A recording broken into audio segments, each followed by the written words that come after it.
নিঝুম call কেটে দেওয়ার minute দুয়েক পরই অয়নের ফোনটা আবার কেঁপে উঠল। স্ক্রিনে নয়নার নাম্বারটা দেখে এখন কেন যেন খুশি হতে পারল না। তবুও কিছু একটা ভেবে রিসিভ করলো।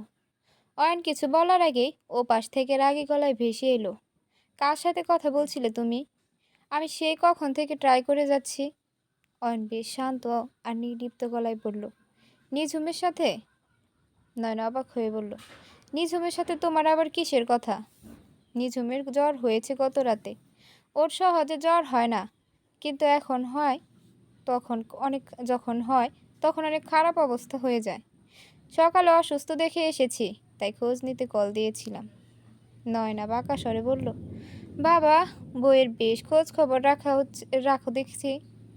অয়ন কিছুটা রাগী গলায় বলল, এটা কি ধরনের কথা? একজন অসুস্থ মানুষের খোঁজ নেওয়া কি অন্যায়?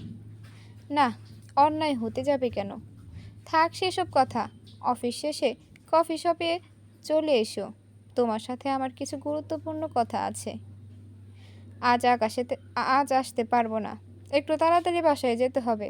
আমি তোমার সাথে আগামীকাল দেখা করছি। নয়নাকে কিছু বলার সুযোগ না দিয়ে কল কেটে দিল অয়ন।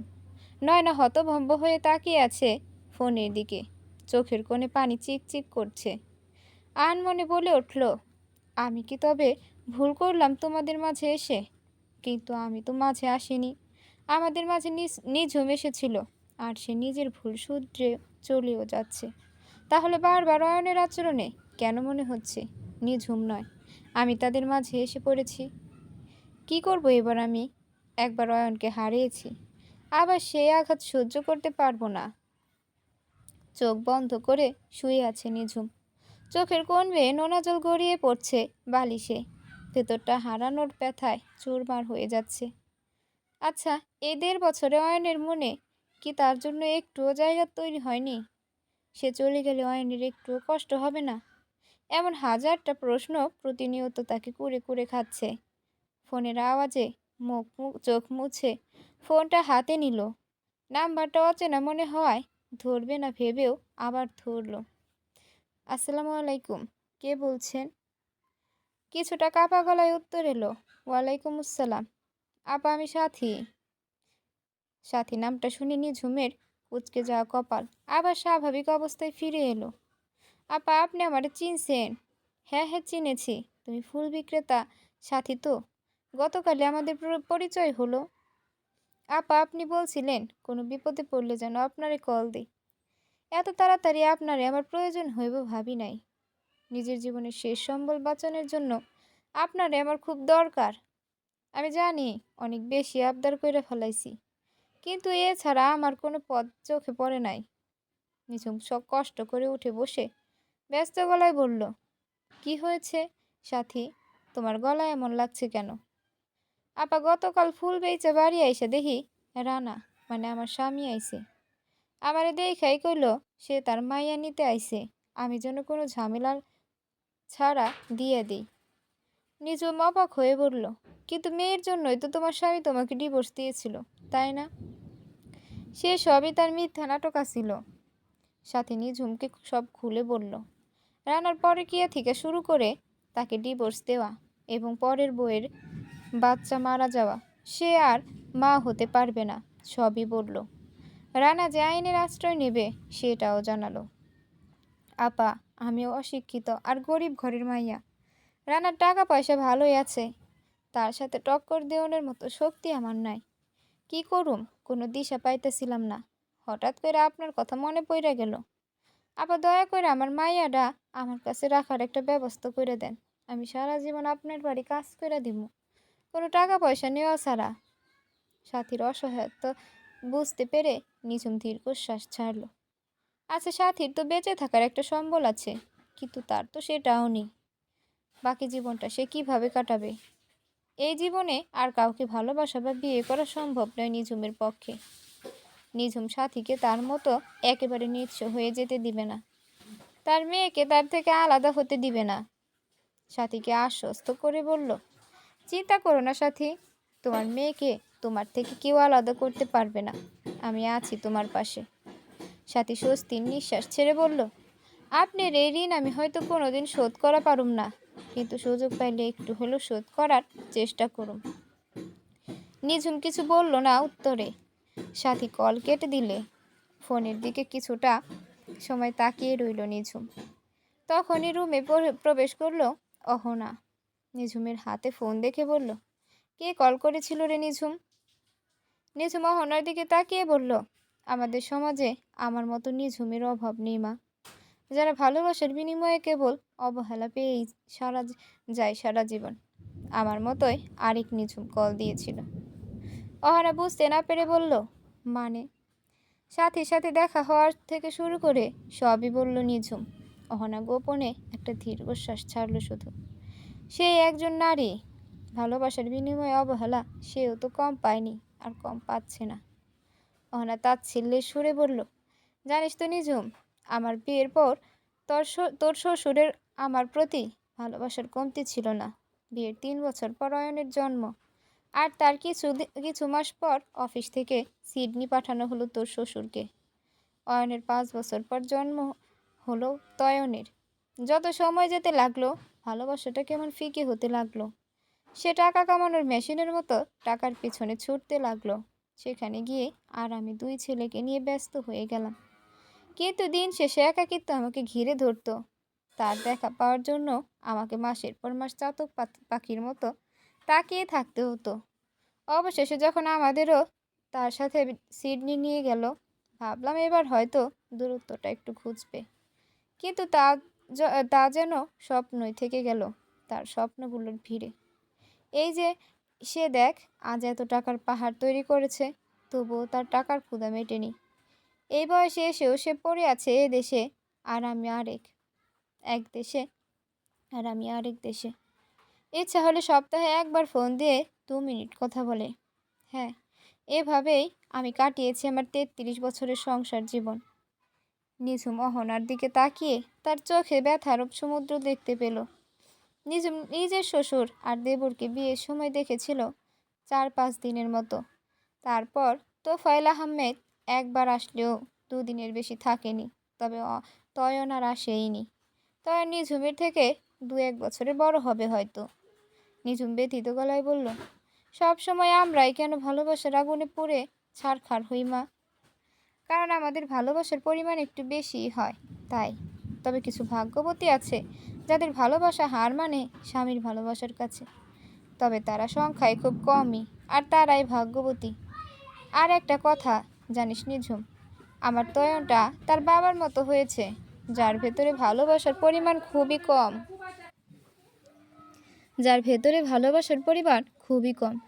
তবে অয়নটা আমার মতো হয়েছে। সে ভালোবাসতে জানে, কিন্তু আফসোস সে তার সবটুকু ভালোবাসায় অপাত্রে দান করেছে। নীরবতায় কেটে গেল অনেকটা সময়। নিঝুম ভাবছে, বাইরে থেকে কারো ভিতরটা বোঝা যায় না। উপরটা দেখে মনে হতেই পারে মানুষটা খুব সুখী, কিন্তু ভেতরের খবর নিলে জানা যায় সবটাই নিখুঁত অভিনয়। অহনা হঠাৎ বলে উঠল, এ দেখ, গল্পে গল্পে তোর জন্য আনা স্যুপের কথা ভুলেই গেছি। একদম ঠান্ডা হয়ে গেছে দেখ। এটা তো খেতে একদমই ভালো লাগবে না এখন। তুই বস, আমি আবার গরম করে আনছি। নিঝুম অসহায় মুখ করে বলল, মা, এটা একদম বাজে খেতে, আমি খাবো না প্লিজ। অহনা কঠিন গলায় বলল, খাবে কি খাবে না সেটা আমি বুঝে নেব। অহনা চলে গেলে নিঝুম সেদিকে তাকিয়ে রইল। অহনা না থাকলে নিঝুম এই বাড়িতে এতদিন হয়তো থাকতে পারতো না। অহনার সাথে থাকলে মায়ের কথা যেন ভুলেই যায় নিঝুম। অয়নটা ঠিক থাকলে নিঝুমের মতো সুখী সংসার হয়তো আর কারোরই হতো না। একটু পরই অহনা আবার হাজির হলো স্যুপের বাটি হাতে। সেটা দেখে মুখ কুঁচকে ফেলল নিঝুম। খাবো না করলেও অহনা কয়েক চামচ খাইয়েই দিল জোর করে। মা, আর খাবো না প্লিজ। অহনা চোখ গরম করে বলল, এটা শেষ কর, তারপর আবার ফল খেতে হবে। ডক্টর কি বলেছে কানে যায়নি? ডক্টর তো কত কথাই বলে, সব কি শুনতে আছে? অয়ন দরজার সামনে দাঁড়িয়ে অহনার নিঝুমের কাণ্ড দেখে মুচকি হাসলো। অয়নের হাতে ব্যাগ ভর্তি নিঝুমের পছন্দের সব খাবার। জ্বর কমেছে নাকি? গলায় জোর তো বেশ ভালোই আছে মনে হচ্ছে। অয়নের কথায় দুজনেই দরজার দিকে তাকালো। তাদের কোলাহল মুহূর্তে নিশ্চুপ হয়ে গেল। যেন মেঘের আগমন ঘটল। অহনা নিঝুমের সামনে আবার এক চামচ তুলে অয়নের উদ্দেশ্যে বলল, তুমি এখানে কি করছো? অয়ন হাসি মুখে বলল, নিঝুমের পছন্দের সব খাবার নিয়ে এসেছি। অয়নের কথা শুনে নিঝুম অহনার হাত থেকে স্যুপের বাটি নিয়ে সবটা নিজেই খেয়ে নিল। অয়ন আর অহনা দুজনেই বেশ অবাক হয়ে তাকিয়ে আছে। নিঝুমকে এসব খাবার খাওয়ানোর জন্য রীতিমতো যুদ্ধ করতে হয়, আর আজ সে নিজেই সবটা খেয়ে নিল। নিঝুম বাটিটা অহনার হাতে দিয়ে বলল, আমার পেট ভরে গেছে মা, আর কিছু খেতে পারবো না। আমি মেডিসিন খেয়ে নিব। তোমরা বরং এসো এখন, আমার মাথাটা খুব ধরেছে। অহনা কিছু না বলে বাটি নিয়ে উঠে এসে অয়নের সামনে দাঁড়িয়ে একবার তার দিকে তাকিয়ে বের হয়ে গেল রুম থেকে। অয়ন নিজেকে স্বাভাবিক করে বলল, নিঝুম, তোমার জন্য burger, pizza, chowmein, phuchka, chocolate, আচার সব এনেছি। শুধু আইসক্রিম আনিনি তোমার জ্বর বলে। সেটা জ্বর যাওয়ার পর এনে দেব, প্রমিস। নিঝুম বাড়ির খাবারের থেকে এসব বাইরের খাবার বেশি পছন্দ করে, এজন্য সবারই অনেক বকা শুনতে হয় তাকে। তবু এসব ছাড়তে সে নারাজ। নিঝুম অয়নের দিকে তাকিয়ে বলল, আপনি বোধহয় দেখতে বা শুনতে কোনোটাই পাননি। আপনার সামনেই তো আমি এক বাটি স্যুপ খেয়েছি, আর এটাও বলছি আমার পেট ভরে গেছে। অয়ন মলিন মুখে বলল, কিন্তু আমি আপনাকে আগেই বলেছিলাম আমাকে নিয়ে আপনার আর না ভাবলেও চলবে। আপনি বরং এবার আসুন, আমি একটু রেস্ট নিব। অয়ন আর কিছু না বলে প্যাকেটগুলো সাইড টেবিলে রেখে বের হয়ে গেল রুম থেকে। নিঝুম সেগুলোর দিকে একবার তাকে তাচ্ছিল্যের হাসি দিল। অয়ন রুমে গিয়ে সোজা ব্যালকনিতে চলে গেল। রকিং চেয়ারে বসে চোখ বন্ধ করে ফেলল। এগুলোর জন্যই তো সে এতদিন কথা শোনাচ্ছিল নিঝুমকে, তবুও নির্লজ্জের মতো খেয়েছিল নিঝুম। সেদিনের কথা ভেবে অতীতে ডুব দিল অয়ন। জ্বরের ঘরে সারাদিন বিছানায় পড়েছিল নিঝুম, কিন্তু রাত হতেই জ্বর কিছুটা কমল তার। নিঝুমের জ্বর, তাই সে বেডে শুয়ে আছে, আর অয়ন সোফায় শুয়ে পড়ার প্রস্তুতি নিচ্ছে। নিঝুম অয়নের দিকে তাকিয়ে একটা শুকনো ঢোক গিলে বলল, শুনুন না, একটা কথা ছিল। অয়ন বিরক্তি নিয়ে বলল, কান খোলা আছে, বলে ফেলো, শুনতে পাচ্ছি। আমার না খুব আচার খেতে ইচ্ছে করছে, একদম ঝাল ঝাল আচার। অয়ন চমকে নিঝুমের দিকে তাকে আবার ঘড়ির দিকে তাকালো। ঘড়ির কাঁটায় তখন রাত 11টা। তা দেখে অয়ন বলল, এত রাতে তোমার জন্য আচার কোথায় পাবো আমি? বাদরামি না করে চুপচাপ ঘুমাও। নিঝুম রেগে বলল, আপনি যদি এখন আমার আচার এনে না খাওয়ান, তাহলে আমি সকালে সবাইকে বলবো আপনি আমাকে রাতে মেরেছেন খাবার খেতে চেয়েছি বলে। অয়ন চোখ বড় বড় করে বলল, আমি কখন তোমায় মারলাম? সেটা আমি জানি, বাকি কেউ তো জানে না। আর সবাই কিন্তু আমার কথা বিশ্বাস করবে, কারণ আপনি যে রাগী আর আমাকে দেখতে পারেন না সেটা সবাই জানে। তুমি কি আমাকে ব্ল্যাকমেল করছো? যা ইচ্ছে মনে করতে পারেন, তবে এসব কথা লোকে জানলে আপনার মান সম্মান থাকবে? সবাই কত ভালো জানে আপনাকে, তাই না? অয়ন নিঝুমের দিকে রাগী লোক নিয়ে তাকিয়ে গাড়ির চাবি নিয়ে বের হয়ে গেল। তা দেখে নিঝুম মুচকি হাসল। আধ ঘন্টা পর অয়ন ফিরল আচার নিয়ে। নিঝুমের সামনে ঠাস করে রেখে সোফায় গিয়ে শুয়ে পড়ল। নিঝুম একটা একটা প্যাকেট খেতে লাগলো।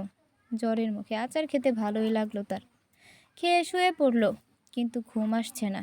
অনেকটা সময় এপাশ ওপাশ করে আবার উঠে বসলো। আপনি কি ঘুমিয়ে পড়েছেন? বেডের উপর যেভাবে রেসলিং খেলে চলেছ, এভাবে কি ঘুমানো সম্ভব?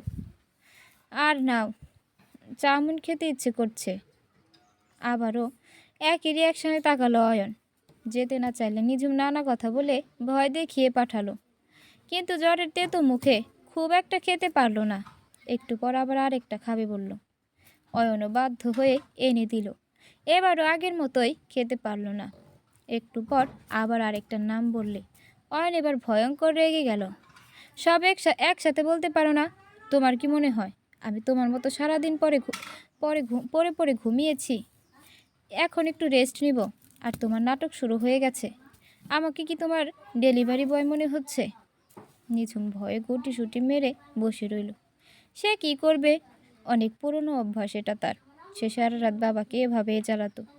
কিছুই খেতে পারতো না, কিন্তু মনে হতো এটা খেতে পারবো, ওটা খেতে পারবো। সামনে আসলে আর খেতে পারতো না। এদিকে পেটের ক্ষুধায় ঘুমও আসতো না। নিঝুম ছোট করে বলল, সরি, কিছু লাগবে না। নিঝুম গুটিসুটি মেরে শুয়ে পড়লে অয়ন হাত ধরে টান দিয়ে বসিয়ে দেয়। টেবিল থেকে একটার পেপার আর কলম হাতে দিয়ে বলল, লিখে দাও কি কি খাবে। নিঝুম লিখতে না চাইলে অয়ন জোরে ধমক দেয়।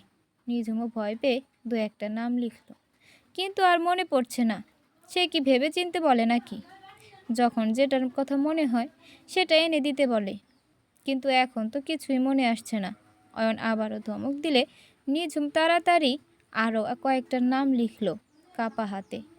শেষ হয়েছে কি না অয়ন জিজ্ঞেস করলে মাথা নাড়িয়ে বোঝায় হয়ে গেছে। পেপারটা হাতে নিয়ে আবার বের হয়ে যায় অয়ন।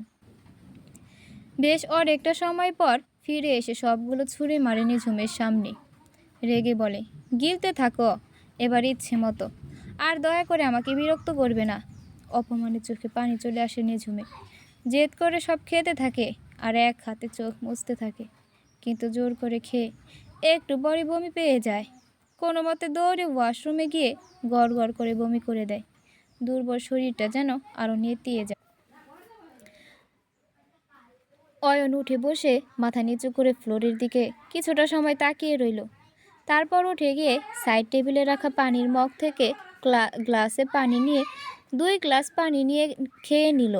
হ্যাঁ, রাগটা এবার অনেকখানি কমে গেছে। ওয়াশরুমের দিকে তাকিয়ে দীর্ঘশ্বাস ছেড়ে এগিয়ে গেল সেদিকে। নিঝুম বেসিন ধরে দাঁড়িয়ে আছে মাথা নিচু করে। ওয়াশরুমে ঢুকেই গা ঘিন ঘিন করে উঠল অয়নের। ফ্লোরে বমি করে ভাসিয়ে ফেলেছে একদম। নাক কুচকে এগিয়ে গিয়ে নিঝুমের কাঁধে হাত রাখল। হয়েছে নাকি? আরও বমি করবে? নিঝুম কিছু না বলে চুপচাপ সেভাবেই দাঁড়িয়ে রইল। অয়ন নিঝুমের দুবাহু ধরে বলল, চলো রুমে চলো। নিঝুম ঘুরে দাঁড়িয়ে এক পা আগাতে চোখ অন্ধকার দেখল। অয়ন ধরে রাখায় তার বুকেই ঢলে পড়ল। নিজের বুকের সাথে চেপে ধরে গালে থাপ্পড় দিয়ে কয়েকবার ডাকলো অয়ন, কিন্তু কোনো সাড়া না পেয়ে বাধ্য হয়ে কোলে তুলে নিল। বেডে শুইয়ে দিয়ে উঠে দাঁড়ালো। মুখটা যেন শুকিয়ে একটুখানি হয়ে গেছে মেয়েটার। অয়ন বেডে বসে পড়ল ক্লান্ত ভঙ্গিতে। মাথা ধরে গেছে তার। ঘড়ির দিকে তাকিয়ে দেখল 2টো বাজতে কিছু সময় বাকি আছে। সকালে আবার অফিসে যেতে হবে তার। খাবার দিয়েছি, এসে খেয়ে নাও তাড়াতাড়ি। মায়ের ডাকে অতীত থেকে ফিরে এলো অয়ন। বুক চিরে বেরিয়ে এলো দীর্ঘশ্বাস। নিঝুমের জ্বালাতনে এক সময় অতিষ্ঠ হয়ে উঠেছিল অয়ন। সব সময় আল্লাহর কাছে চাইতো এই জ্বালাতন থেকে মুক্তি পেতে, অথচ আজ সেই দিনগুলো বড্ড মিস করছে নিঝুমের দুষ্টুমিগুলো। মেয়েটা হঠাৎ করে যেন কেমন বদলে গেল। অয়ন উঠে চলে গেল ফ্রেশ হতে। নিচে গিয়ে দেখে অহনা ডাইনিং টেবিলে বসে আছে শূন্য দৃষ্টিতে সামনে তাকিয়ে। অয়ন একটা চেয়ার টেনে বসে বলল, তুমি খেয়েছো? সেটা তোমার জেনে কাজ নেই। নিজের খাওয়া নিজে খাও, অন্যের খোঁজ নিয়ে কাজ নেই। অয়ন নিচের দিকে তাকিয়ে বলল, তুমি এমন করে কথা বলছো কেন মা? অহনা এবার অয়নের দিকে তাকিয়ে বলল, আমি এখনও তোমার সাথে কথা বলছি, সেটাই তোমার সৌভাগ্য। অয়ন অবাক চোখে তাকালো মায়ের দিকে। অহনা উঠে দাঁড়িয়ে খুশিকে ডেকে বলল, খুশি যা লাগে এগিয়ে দিস। অহনা চলে গেলে অয়ন সেদিকে তাকিয়ে রইল কিছুটা সময়। অহনা অয়নকে একটু বেশি ভালোবাসে, কারণ অয়ন সব সময় তার সাথেই ছিল। অয়ন তার থেকে আলাদা থাকতো পড়াশোনা করার জন্য, কিন্তু অয়ন মাকে একা রেখে কোথাও যায়নি, তাই ভালোবাসাটা একটু বেশি। কখনো অয়নের সাথে এভাবে কথা বলেনি অহনা। খাবার না খেয়েই উঠে রুমের দিকে চলে গেল সে। খুশি বিড়বিড় করে বলল, প্রতিদিন নতুন নতুন নাটক হয় এ বাড়িতে। এভাবেই কেটে গেল বেশ কিছুদিন। নিঝুম নিজেকে অনেকটা দূরে সরিয়ে নিয়েছে অয়নের থেকে। যেখানে মায়া বাড়িয়ে লাভ হয় না, সেখানে মায়া কাটাতে শিখতে হয়। নিঝুম জানে সে কখনো অয়নের মায়া কাটিয়ে উঠতে পারবে না, তবুও সে চেষ্টা করে যাচ্ছে প্রতিনিয়ত। অহনা প্রয়োজন ছাড়া কথা বলে না অয়নের সাথে। এদিকে নয়নার বাসা থেকে বিয়ের চাপ দিচ্ছে। নিঝুম ডিভোর্সের জন্য পরিচিত লয়ারের সাথে যোগাযোগ করছে। 3 মাস সময় লাগবে ডিভোর্স লেটার হাতে পেতে। নিঝুম চাইলেই নিজের বাড়ি চলে যেতে পারে, কিন্তু এখনই সবাইকে জানিয়ে ঝামেলা তৈরি করতে চাইছে না। তবে নিঝুমের বাবা মা সবই জানে, তারা বারবার চলে যেতে বলেছে, কিন্তু নিঝুম যাচ্ছে না। অয়ন আর অহনা ব্রেকফাস্ট করছে, টেবিলে পিনপতন নীরবতা বিরাজ করছে। তখনই নিঝুম নিজের রুম থেকে বের হলো, একদম রেডি হয়ে। পায়ের ক্ষত অনেকটাই শুকিয়ে গেছে, তবুও একটু খুঁড়িয়ে হাঁটতে হয়। জ্বর সেরেছে 2 দিন হলো, তবে শরীর এখনও দুর্বল। অহনা নিঝুমকে দেখে বলল, তুই কোথায় যাচ্ছিস? নিঝুম স্বাভাবিক গলায় বলল, বাইরে কিছু জরুরি কাজ আছে। এই দুর্বল শরীর নিয়ে কোথাও যেতে হবে না তোমার। একদম সুস্থ হয়ে যাও, তারপর যা কাজ আছে সব করো। নিঝুম মলিন হেসে বলল, হাতে যে সময় খুব একটা নেই মা। অয়না রহনা দুজনে অবাক চোখে তাকালো নিঝুমের দিকে। তার কথার মানে বুঝতে পারেনি কেউ। অহনা অবাক হয়ে বলল, মানে? রানা পুলিশ নিয়ে সাথীর বাসায় গিয়েছিল। মেয়েটা ফোন করে অনেক কাঁদছে, ওর মায়ের অবস্থাও নাকি খুব খারাপ। এইসব ঝামেলায় না জড়ালেই ভালো হতো। একটা অসহায় মেয়ে আমার কাছে সাহায্য চেয়েছে, ওকে সাহায্য না করলে সারা জীবন নিজের কাছে অপরাধী হয়ে থাকবো মা। যদি সাহায্য করার মতো উপায় আমার না থাকতো তাহলে অন্য কথা ছিল, কিন্তু সুযোগ থাকা সত্ত্বেও সাহায্য না করে থাকতে পারবো না। আমার মতো নিঃস্ব হতে দিতে পারি না আরও একটা মেয়েকে। অয়ন খাবার মুখে দিচ্ছিল, কিন্তু নিঝুমের শেষের কথাটা শুনে হাত থমকে গেল। সত্যি কি সে নিঝুমের জীবনটা নষ্ট করে দিয়েছে? অহনার মুখটা মলিন হয়ে গেল মুহূর্তে। ঠিক আছে, কিছু খেয়ে যা, অনেক দিন পর বাইরে যাচ্ছি, আজ একটু বাইরে খেতে ইচ্ছে করছে। তোকে কতবার বলেছি বাইরের খাবার খাওয়া এবার একটু কমা, কিন্তু আমার কথার কোনো দামই নেই। জীবনের সবচেয়ে প্রিয় জিনিসটাই ছেড়ে দিলাম, এগুলো একদিন ছেড়ে দেব। আমি আসছি মা, আজ ফিরতে একটু লেট হবে। নিঝুম এগিয়ে গেলে অয়ন পিছন থেকে বলল, কোথায় যাবে? আমি ড্রপ করে দিচ্ছি। নিঝুম অয়নের দিকে তাকিয়ে মুচকি হেসে বলল, তার প্রয়োজন নেই মিস্টার অ্যাটিটিউড। আপনার দামি গাড়ি আমার গন্তব্যে যাবে না, সাথে আপনাদের মতো প্রাসাদে না, বস্তিতে থাকে। আর তাছাড়া নয়না আপু দেখলে মাইন্ড করতে পারে। কথাটা বলে নিঝুম চলে গেল, আর অহনাও। অয়ন একা বসে রইল টেবিলে। নিঝুমের এমন কথাবার্তা একটুও মেনে নিতে পারছে না সে। নিঝুমের সেই নিষ্পাপ হাসিটা দেখা হয় না অনেক দিন হলো। সরু গলি দিয়ে রিক্সা ঢুকে গেল বস্তির ভিতর। আশেপাশে নোংরা গন্ধ পেট ফুলে যাচ্ছে নিঝুমের। মাস্কের ওপর ওড়না চেপে ধরল। সামনে মানুষের ভিড় দেখে কপাল কুঁচকে গেল নিঝুমের। ঠিকানা অনুযায়ী এটাই সাথীর বাড়ি, কিন্তু এখানে এত মানুষ কেন? মানুষ ঠেলে ভেতরে ঢুকে গেল নিঝুম।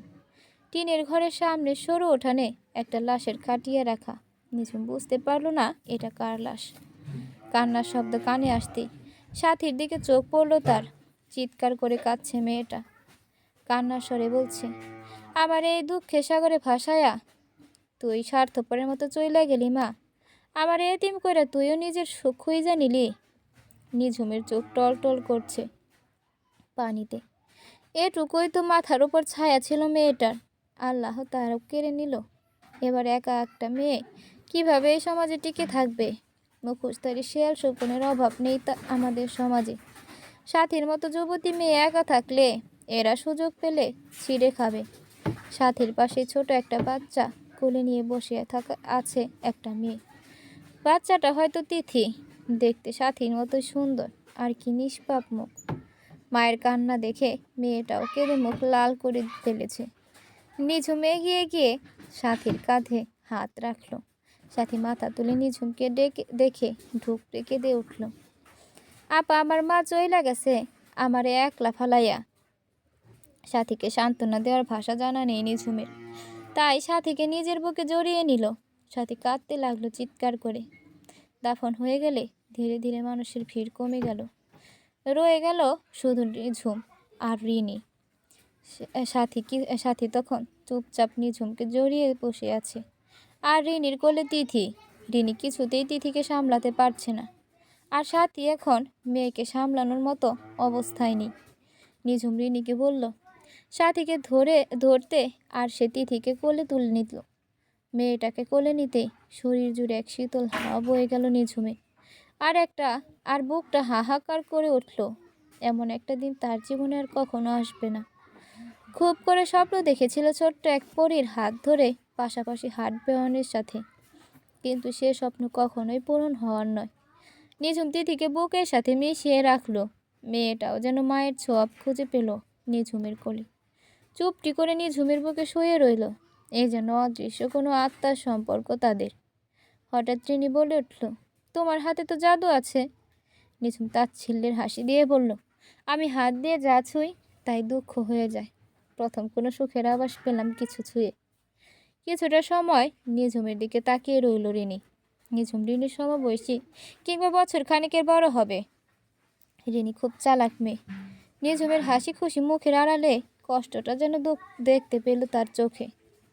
সাথীর দিকে তাকিয়ে বলল, তুমি একা এ বাড়িতে থাকবে কি করে ভাবি? বস্তির বখাটেগুলো অনেক আগে থেকেই তোমার পিছু পড়ে আছে। নিঝুমের কপালেও চিন্তার ভাঁজ পড়ল।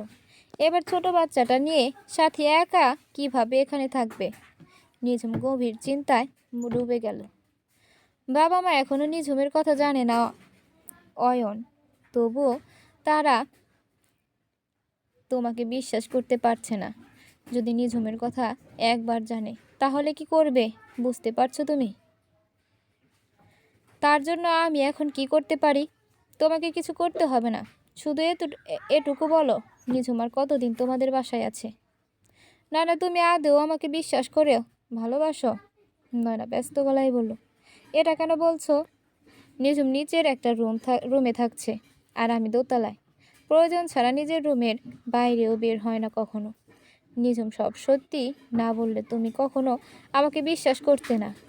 এত কিছুর পরও তুমি নিঝুমকে নিয়ে দ্বিধাদ্বন্দ্বে পড়ে আছো।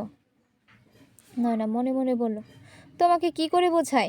আমার ভয় নিঝুমকে নিয়ে নয়, আমার ভয় তোমাকে নিয়ে। মুখে বলল, আমি সেভাবে বলিনি।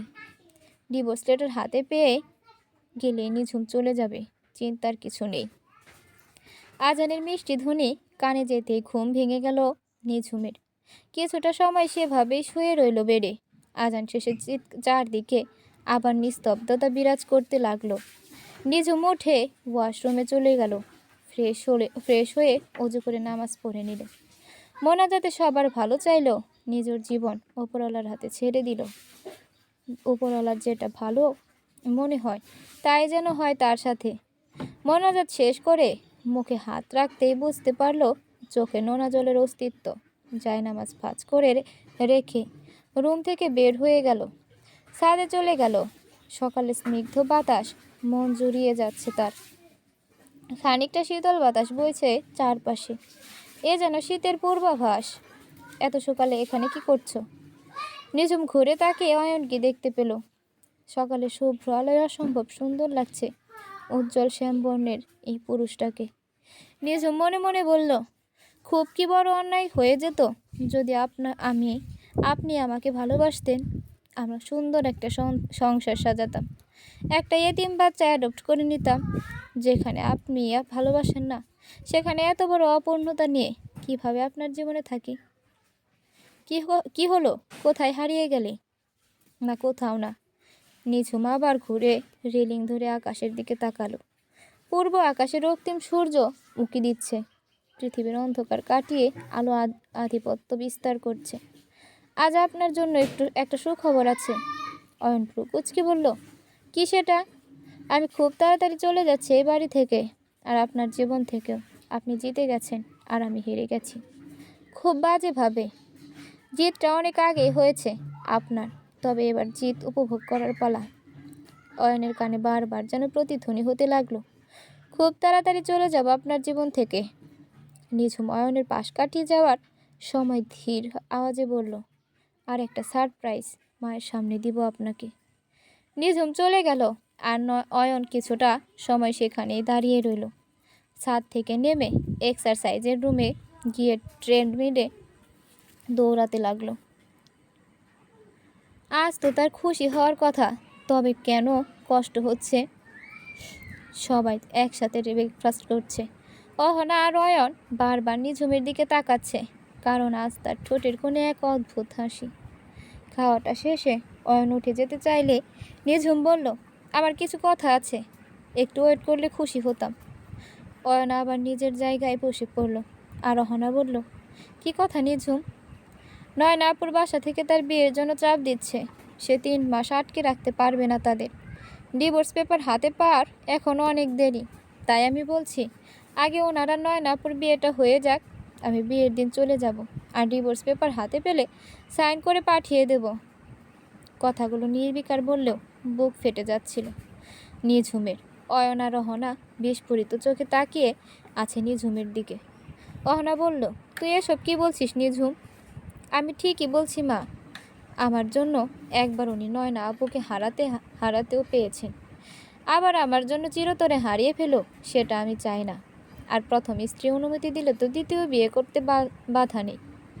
অহনা রেগে বলল, তোর মাথা খারাপ হয়ে গেছে নিঝুম। তোর মতো হাজারো মেয়ে আছে যারা। নিঝুম অহনাকে দ্রুত থামিয়ে দিয়ে বলল, মা। অহনা মলিন দৃষ্টিতে তাকিয়ে বলল, তারা কিন্তু নিজের সংসার অন্যের হাতে তুলে দেয় না। অয়ন ভ্রু কুঁচকে বলল, নিঝুমের মতো হাজার মেয়ে আছে মানে? নিঝুম কথা এড়িয়ে বলল, এই সংসারটা কখনোই আমার ছিল না মা। আমি জোর করে আমার করার চেষ্টা করেছিলাম শুধুমাত্র। আমি আমার সিদ্ধান্ত জানিয়ে দিয়েছি। তুমিও আজই নয়না আপুর বাবা মায়ের সাথে কথা বলতে যাবে। তারা আমার কথা কিছুই জানে না, আর জানানোর প্রয়োজনও নেই। নিঝুম উঠে চলে যেতে নিলে অয়ন বলল, 1 মিনিট, নয়নার বাসা থেকে বিয়ের জন্য চাপ দিচ্ছে, সেটা তুমি কি করে জানলে? নিঝুম মুচকি হেসে বলল, সেটা আপনার না জানলেও চলবে মিস্টার অ্যাটিটিউড। নিঝুম চলে গেলে অহনা বলল, ও যখন নিজের অধিকার ছেড়ে দিচ্ছে, তাহলে আমি আর কেন বাধা হয়ে দাঁড়াবো? বিকেলে নয়নার বাড়ি নিয়ে যেও আমাকে, আমি না হয় তোমার ভুল শুধরে নেই। অয়ন এবার বসে রইল ব্রেকফাস্ট টেবিলে। জীবনটা তার কাছে এলোমেলো মনে হচ্ছে। যত নয়নার দিকে এগিয়ে যাচ্ছে তত মনে হচ্ছে সে ভুল করছে। আবেগ আর ভালোবাসা চিনতে ভুল করছে মারাত্মকভাবে। আবেগের পেছনে ছুটতে গিয়ে ভালোবাসা হারিয়ে ফেলছে। অয়ন উঠে বেরিয়ে গেল বাসা থেকে। বিয়ের তোড়জোড় শুরু হয়ে গেছে। বাড়িতে কোনো আয়োজন হচ্ছে না। হলুদ থেকে রিসেপশন সবই কমিউনিটি সেন্টারে হচ্ছে। তবুও ফুল দিয়ে সাজানো হয়েছে অয়নদের বাড়িটা। নিঝুম ঘুরে ঘুরে চেনা বাড়িটা অচেনা হয়ে যেতে দেখছে। অহনাকে দেখে নিঝুম বলল, মা, আমাকে একটু আমার বাসায় যেতে হবে। অহনা মলিন হেসে বলল, আমার অনুমতি নেওয়ার কি আছে? আর কোনো প্রয়োজন আছে? নিঝুম অহনাকে জড়িয়ে ধরে বলল, এই বাড়ির সাথে আমার কোনো সম্পর্ক না থাকলেও তুমি সারা জীবন আমার মা থাকবে। আর এখনও পুরোপুরি চলে যাওয়ার সময় আসেনি, তাই ফিরে আসবো তাড়াতাড়ি। নিঝুম বের হয়ে গেল বাসা থেকে। তিথির জন্য কিছু কেনাকাটা করা লাগবে। 15 দিন হলো সাথী নিঝুমদের বাড়িতে আছে। তিথির বেশিরভাগ পোশাক পুরনো হয়ে গেছে, তাই মা কয়েকদিন ধরে বলছিল কিনে দিতে। আজ বাড়িতে দম বন্ধ হয়ে আসছিল, তাই আজ বাইরে আসার সিদ্ধান্ত নিল। বাসায় গিয়ে কলিং বেল বাজালে সেলিনা দরজা খুলে দিল। নিঝুম মুচকি হেসে বলল, আসসালামু আলাইকুম মা। সেলিনা গম্ভীর গলায় বলল, ওয়ালাইকুম আসসালাম। কেমন আছো মা? সেলিনা মেয়ের দিকে তাকিয়ে অসহায় মুখে বলল, তুই কি কাঠের বোতল হয়ে গেছিস ঝুম? তোর কি কষ্ট হচ্ছে না একটু? কষ্ট কেন হবে বলো তো? সেলিনা রেগে ভেতরে চলে গেলেন। সে জানে মেয়েটা ভেতরে ভেতরে শেষ হয়ে যাচ্ছে। নিঝুম ভেতরে যেতেই দেখলো সেলিনা সোফায় বসে খেলছে তিথির সাথে, আর সাথী কিচেনে। নিঝুম গম্ভীর গলায় বলল, বাবার বদলি হয়েছে। 2 দিন হলো জয়েন করছে গিয়ে। তুই যখন চাইবি তখনই চলে যাব আমরা। তোর বাবা আর এখানে আসবে না, আমাদের একাই চলে যেতে হবে বলেছে। আগামীকাল যাব আমরা। তার আগে সাথী আর তিথির জন্য কিছু কেনাকাটা করে আসি, ওখানে সেসব ওদের প্রয়োজন হবে। সাথী রেডি হয়ে আছে, তিথিকেও নিয়ে যা। কিন্তু তিথি ঘুমিয়ে পড়েছে দেখো। সেলিনা নিজের কোলে তাকিয়ে দেখলো সত্যি ঘুমিয়ে পড়েছে তিথি। তাহলে ওকে রেখেই যা, আমি তো আছি। ঠিক আছে। এই সাথী, বাকিটা আমি করে নেব, তুই বরং তোর আপুর সাথে যা। সাথী কিচেন থেকে বের হয়ে বলল, ঠিক আছে মা, আপা তিথিরে নিবেন না? সেলিনা চোখ রাঙিয়ে বলল, তোকে না বলেছি ভালো করে কথা বলবি? আপা কি? হ্যাঁ, সুন্দর করে আপু বলবি। আমি সমাজের কাছে তোকে নিজের ছোট মেয়ে বলে পরিচয় দিয়েছি, তাই নিজেকে সেভাবে তৈরি কর। সাথী কৃতজ্ঞতার দৃষ্টিতে তাকিয়ে বলল, আমার মতন কপাল পোড়ার ভাগ্য এত ভালোবাসা ছিল বুঝি? বুঝি নাই কখনো। সেলিনা আবার রেগে বলল, না, এভাবে হবে না। এই মেয়ের জন্য একটা টিউটর রাখতে হবে। ঝুম, এবার যা তো, না হলে লেট হয়ে যাবে আসতে। নিঝুম মুগ্ধ হয়ে দেখছিল সাথী আর মায়ের খুনসুটি। সেলেনা এবার তাড়াতাড়ি সাথীকে এতটা আপন করে নেবে ভাবতে পারিনি নিঝুম। নিজের বাবা মায়ের ওপর গর্ব হয় নিঝুমের। তিথিকে রেখে সাথীকে নিয়ে শপিংয়ে গেল নিঝুম। নিজের কষ্টগুলো থেকে একটু পালিয়ে বাঁচার চেষ্টা মাত্র, আর হাতেও সময় নেই। আগামীকাল অয়ন বর্ষে যে বের হয়ে যাওয়ার পরেই নিঝুম চলে যাবে অয়নের থেকে অনেক অনেক দূরে, যেখান থেকে অয়ন চাইলেও আর নিঝুমকে খুঁজে বের করতে পারবে না। নিঝুমও পাগল অয়ন তাকে খুঁজতে যাবে এবা কেন? সাথীর জন্য পোশাক কিনতে গিয়ে থমকে গেল নিঝুম। যে কষ্টগুলো থেকে পালিয়ে বেড়াতে চাইছে সেগুলোই তার পিছু পিছু আসে। নয়নার তো এখন পার্লারে যাওয়ার কথা ছিল হলুদের সাজের জন্য। সে অয়নের সাথে শপিং মলে কি করছে? নিঝুম সাথীকে পছন্দ করতে বলে একটু এগিয়ে গিয়ে আড়ালে দাঁড়ালো, যাতে অয়ন আর নয়না তাকে দেখতে না পায়। অয়ন, তুমি একটা পছন্দ করে দাও না প্লিজ। অয়ন বিরক্ত হয়ে বলল, পছন্দ করে হলুদের জন্য লেহেঙ্গা পাঠানো হয়েছিল তোমাকে, তাহলে এখানে আসার মানে কি? নয়না মলিন মুখে বলল, আমি জানি লেহেঙ্গাটা নিঝুমের পছন্দের, তাই সেটা আমি পরে আবার হলুদের অনুষ্ঠান করতে চাই না। নিঝুমের চোখ টলমল করে উঠল নয়নার কথায়। নয়না কি তাকে তাদের জন্য অশুভ করছে? নয়না কি জানে বুকে কতটা কষ্ট চাপা দিয়ে নয়নার জন্য প্রত্যেকটা বিয়ের কেনাকাটা করেছে সে তো করতে চায়নি, অয়ন জোর করেছিল তাকে, হয়তো কাটা গায়ে নুনের ছিটা দিতে। এতদিন নিঝুম তাকে তেতো কথা বলেছে তার প্রতিশোধ নিতে। অয়নের গায়ের হলুদের পাঞ্জাবিটাও নিঝুমের পছন্দ করা। নিঝুম চোখ মুছে সেখান থেকে চলে যেতে নিলে অয়নের কথা শুনে দাঁড়িয়ে গেল। অয়ন গম্ভীর গলায় বলল, নিঝুমের পছন্দের বর বিয়ে করতে পারছো আর নিঝুমের পছন্দের লেহেঙ্গা পরতে পারবো না? নয়না অবাক হয়ে বলল, অয়ন কি হয়েছে তোমার? তুমি এইভাবে কথা বলছো কেন? অন্যমনস্ক হয়ে বলল, জানি না কি হয়েছে আমার, তবে এটুকু বলতে পারি আমি ভালো নেই, ভালো থাকতে পারছি না আমি কিছুতেই। অয়ন বের হয়ে গেল সেখান থেকে। নিঝুম আর নয়না দুজনেই অবাক চোখে তাকিয়ে রইল তার যাওয়ার পানে। একটু পর নয়নাও ছুটল তার পেছনে। নিঝুম দীর্ঘশ্বাস ছেড়ে এগিয়ে এলো সাথীর দিকে। নিঝুম চুপচাপ গিয়ে দাঁড়ালো সাথীর পাশে।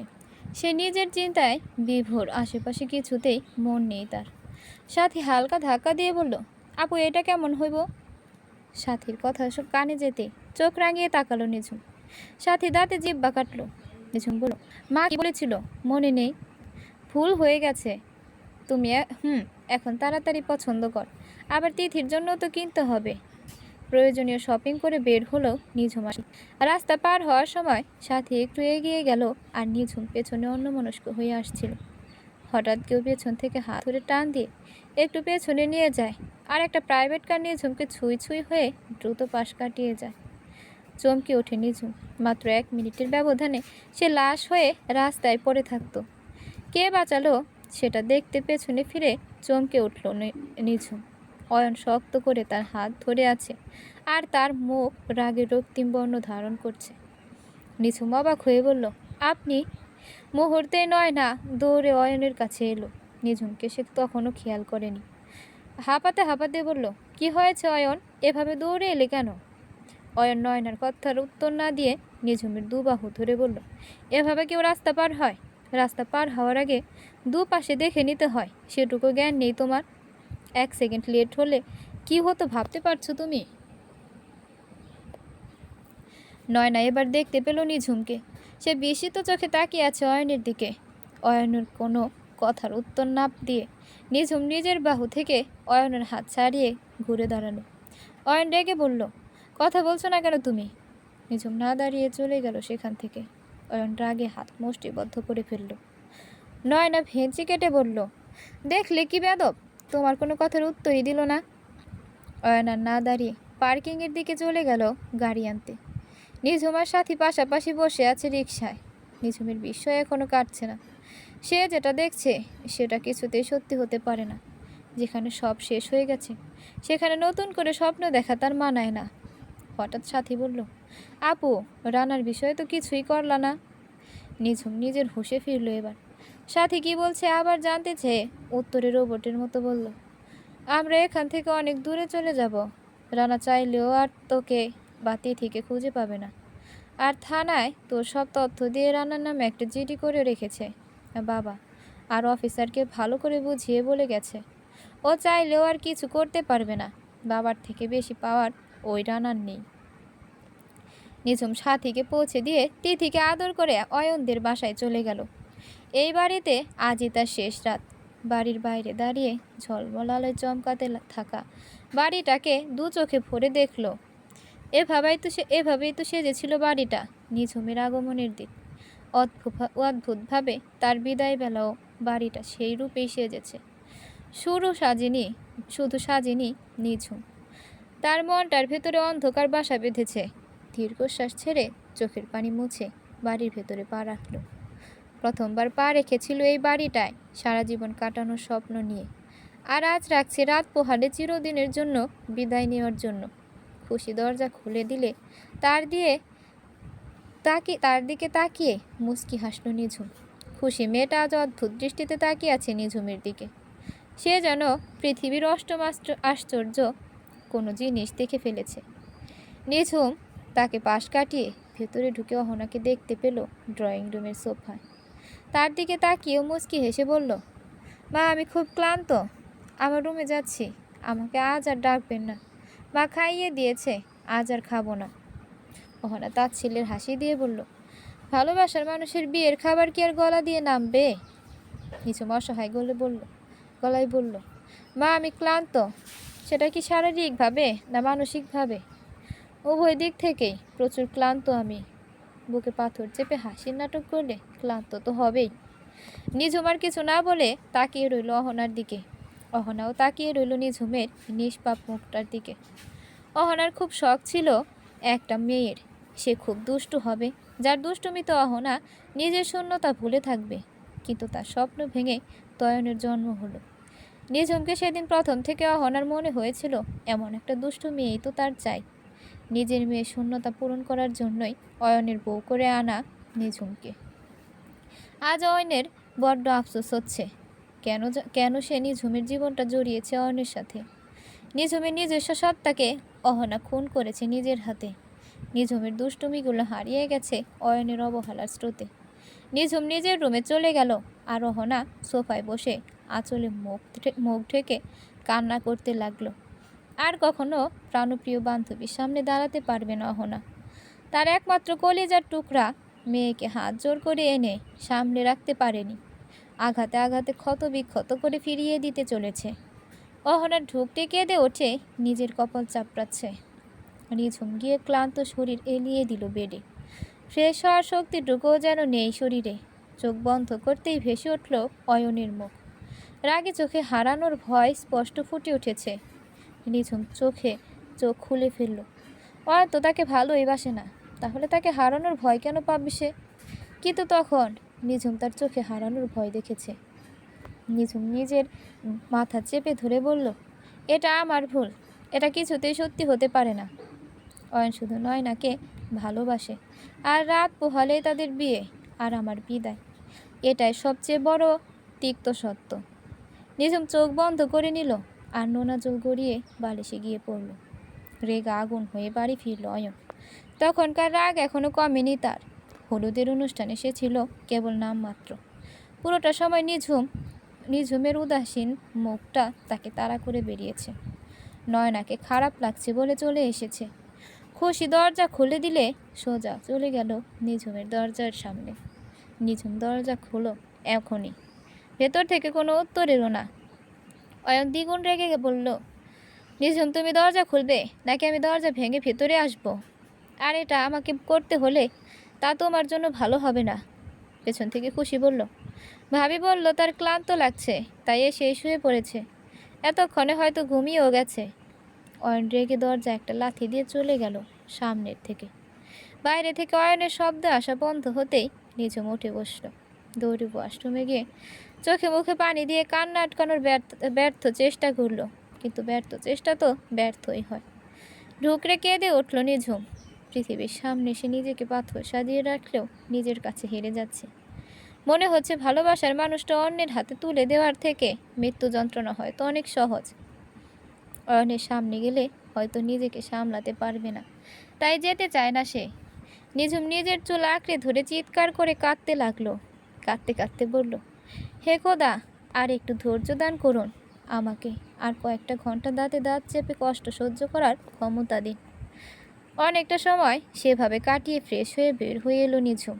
টাওয়েল দিয়ে মুখ মুছতে মুছতে দাঁড়ালো আয়নার সামনে। ফর্সা মুখের চোখ আর নাকটা টকটকে লাল বর্ণ ধারণ করেছে তার। নিঝুম নিজেকে গুটিয়ে দেখতে লাগলো। নয় নাকি তার থেকে অনেক বেশি সুন্দরী। ফর্সা গোলগাল মুখটায় জোর ভ্রুর নিচে টানা টানা চোখ, একটা বোচা নাক আর সরু দুটো গোলাপি ঠোঁট। মাঝে মাঝেই বাবা নাক টেনে বলতো, আমার বুচুমনিটা। আমার তার জন্য যেন বোচা নাকটাই বেশি মানানসই। মাথা ভর্তি ঘন চুল, যে কেউ নিঃসন্দেহে বলবে নিঝুম অসম্ভব সুন্দরী। তবে হ্যাঁ, নয়নার থেকে সে লম্বা একটু কম। নিঝুম আবার নিজেই বলল, ভালোবাসা কি বাহিক সৌন্দর্য দেখে হয়? টাওয়ালে রেখে ড্রয়ার থেকে ঘুমের মেডিসিন বের করে দুটো খেয়ে নিল। আজ একটাই কাজ হবে না নিঝুমের, তাই দুটোই খেয়ে বেডে গিয়ে শুয়ে পড়ল। একটার পর একটা সিগারেট টেনে যাচ্ছে অয়ন। বিদেশে বড় হওয়ার সিগারেট আর ড্রিঙ্কস খুব কমন বিষয় ছিল অয়নের কাছে। তবে বিয়ের পর ধীরে ধীরে এগুলো থেকে সরে আসতে বাধ্য হয়েছিল অয়ন। বাসায় সিগারেট রাখলে নিঝুম সিগারেটের ভিতরে সব ফেলে মরিচের ঘোড়া ভরে রাখত।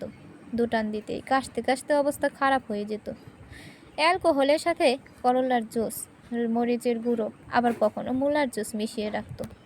এসবের জন্য বাসায় খাওয়া বাদ দিলেও বাইরে ঠিক খেত। ধীরে ধীরে বাইরে খাওয়া কমিয়ে দিল, আর এক সময় পুরোপুরি বাদ। কিন্তু যেদিন থেকে নয়না ফিরেছে, অয়ন আবার সব খাওয়া শুরু করেছে, আর বাধা দেওয়ার জন্য এখন নিঝুমও নেই। বাসায় ড্রিঙ্কস না থাকায় সারা রাত সিগারেট টেনে কাটিয়ে দিল। তার চোখের সামনে বারবার ভেসে উঠছে একটা প্রাইভেট কার প্রচণ্ড গতিতে এগিয়ে আসছে নিঝুমের দিকে, আর নিঝুম উদাসীন হয়ে রাস্তা পার হচ্ছে। নয়না ফোন দিয়ে বিরক্ত করছিল বলে ফোন অফ করে রেখেছে। সকালের আলো ফুটতেই অয়ন গিয়ে হাজির হলো নিঝুমের দরজার সামনে। নামাজ শেষে নিঝুম বাইরে বের হবে, এটা তার রোজকার রুটিন। কিন্তু অয়নকে অবাক করে দিয়ে আধ ঘন্টা পেরিয়ে গেল, নিঝুম দরজা খুলল না। বাইরে সূর্য তার আধিপত্য বিস্তার করতে শুরু করেছে। অয়ন দরজায় আঘাত করে বলল, নিঝুম দরজা খোলো। এবারও নিঝুমের কোনো সারা শব্দ নেই। অয়ন এবার জোরে জোরে আঘাত করতে লাগলো দরজায়। প্রচণ্ড শব্দে ঘুম ভেঙে গেল নিঝুমের। মাথাটা খুব ভার মনে হচ্ছে নিজের কাছে। অহনার নিচে এসে অয়নকে নিঝুমের দরজা ধাক্কাতে দেখে সেদিকে এগিয়ে গেল। অয়নের হাত ধরে নিজের দিকে ঘুরিয়ে সজোরে থাপ্পড় বসিয়ে দিল অয়নের গালে। অয়ন গালে হাত দিয়ে মায়ের দিকে অবিশ্বাসের চোখে তাকালো। নিঝুমের যা ঘুম ঘুম ভাব ছিল, বাইরের থাপ্পড়ের আওয়াজে কেটে গেল। দরজার দিকে এগিয়ে যেতে গিয়েও থেমে গেল। এদিকে অহনার আগে থরথর করে কাঁপছে। অয়ন আত্মবিশ্বাসের গলায় বলল, মা, তুমি আমাকে মারলে? অহনা নিজের হাত শক্ত করে মুষ্টিবদ্ধ করে বলল, হ্যাঁ মারলাম। এ থাপ্পড়টা তোমাকে আরও আগে দিলে আমাকে আজ এই দিন দেখতে হতো না। কিন্তু মা, আমি কি করেছি? সকালবেলা অভদ্রের মতো একটা মেয়ের রুমের দরজা ধাক্কা দিয়ে বলছো কি করেছি? মা, নিঝুম আমার স্ত্রী। অহনা মুখ কুচকে বলল, মাত্র কয়েক ঘন্টা পর তোমার বিয়ে, আর এখনও কি নিজের স্ত্রী বলতে লজ্জা করছে না তোমার? মেয়েটাকে এত কষ্ট দিয়েও শান্তি হয়নি তোমার। এখানে কেন এসেছো? কাটা গায়ে নুনের ছিটা দিতে? মা, তুমি আমাকে ভুল বুঝছো। একদম চুপ। তোমার আর একটা কথাও আমি শুনতে চাই না। বিয়ে কোনো ছেলে খেলা নয়, বরং একটা পবিত্র সম্পর্ক। সেই সম্পর্ক তুমি প্রতিনিয়ত অবহেলা করেছো, হালাল রেখে হারামের পেছনে ছুটেছ। আমি তোমার মা হয়ে বলছি, যতটা অবহেলা নিঝুমকে করেছো, তার থেকে 1000 গুণ অবহেলা নিয়ে নিঝুমকে পাগলের মতো খুঁজবে তুমি। চিৎকার করে কাঁদবে ওকে ফিরে পাওয়ার জন্য, কিন্তু পাবে না। আজ আমিও দেখব পৃথিবীতে পবিত্র ভালোবাসার হালাল ভালোবাসার জোর বেশি নাকি অপবিত্র আর হারাম ভালোবাসার জোর বেশি।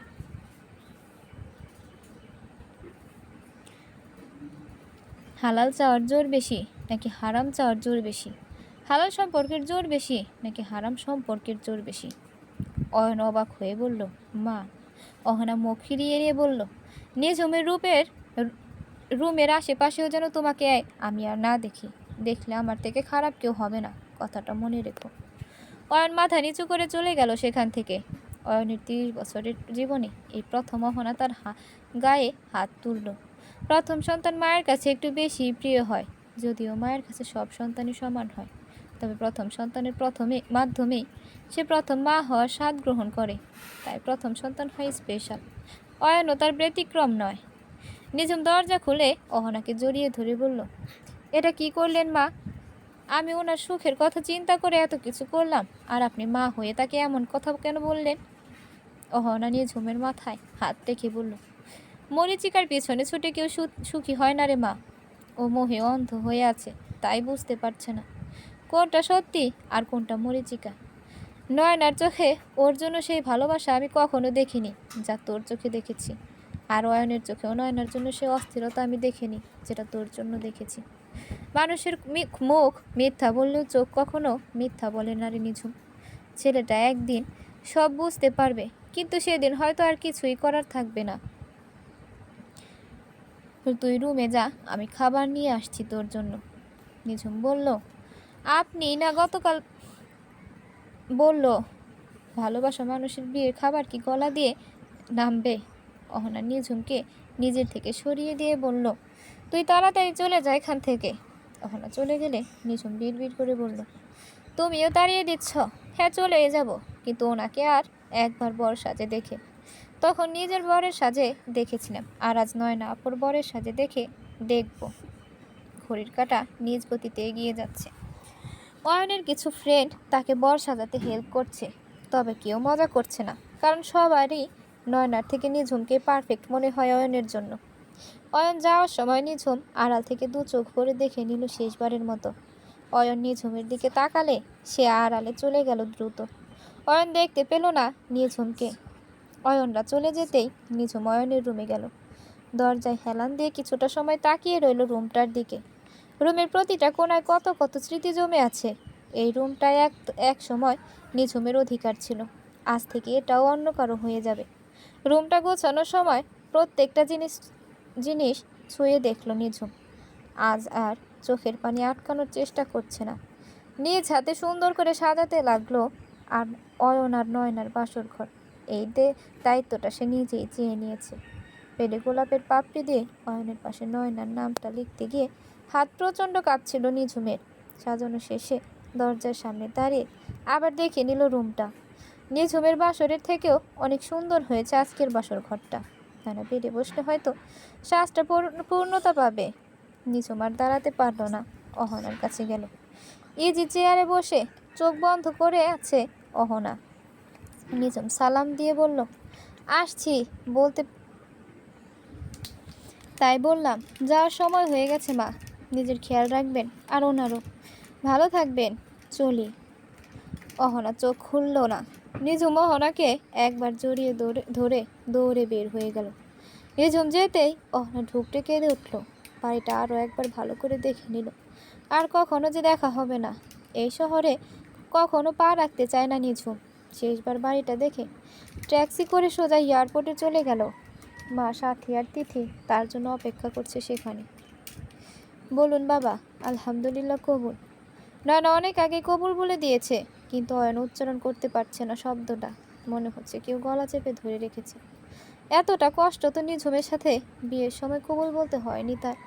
তখন সে নিজের ভালোবাসার নয়নাকে রেখে নিঝুমকে বিয়ে করেছিল।